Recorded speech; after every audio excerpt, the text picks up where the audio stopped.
S, ಇನ್ನು ಇವತ್ತು ಬೆಂಗಳೂರಿನಲ್ಲಿ ಸಿಸಿಬಿ ಪೊಲೀಸರು ಭರ್ಜರಿ ಕಾರ್ಯಾಚರಣೆಯನ್ನ ನಡೆಸಿದ್ದಾರೆ. ಎರಡು ಕಡೆ ಕಾರ್ಯಾಚರಣೆ ನಡೆಸಿರುವಂತಹ ಪೊಲೀಸರಿಗೆ 5 ಕೋಟಿ ರೂಪಾಯಿ ಮೌಲ್ಯದ ಗಾಂಜಾವನ್ನ ಜಪ್ತಿ ಮಾಡಿರುವಂತದ್ದು. 2 ಪ್ರತ್ಯಕ್ಷ ಪ್ರಕರಣದಲ್ಲಿ ಇಬ್ಬರನ್ನ ಬಂಧಿಸಲಾಗಿದೆ. ಒಂದು ಪ್ರಕರಣದಲ್ಲಿ 3.5 ಕೋಟಿ ರೂಪಾಯಿ ಮೊತ್ತದ ಗಾಂಜಾವನ್ನ ವಶಪಡಿಸಿಕೊಳ್ಳಲಾಗಿದೆ.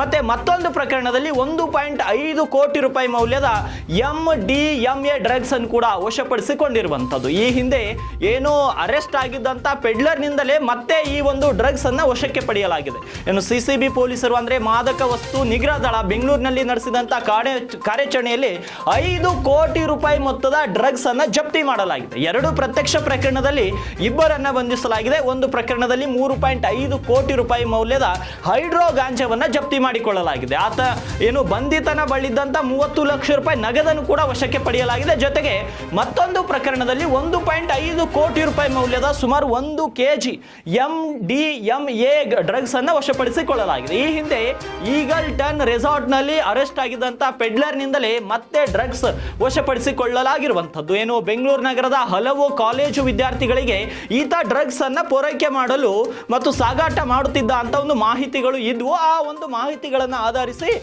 ಸಿಸಿಬಿ ಪೊಲೀಸರು ದಾಳಿಯನ್ನ ನಡೆಸಿರುವಂತದ್ದು. ಈ ಕುರಿತ ಮತ್ತಷ್ಟು ಅಪ್ಡೇಟ್ಸ್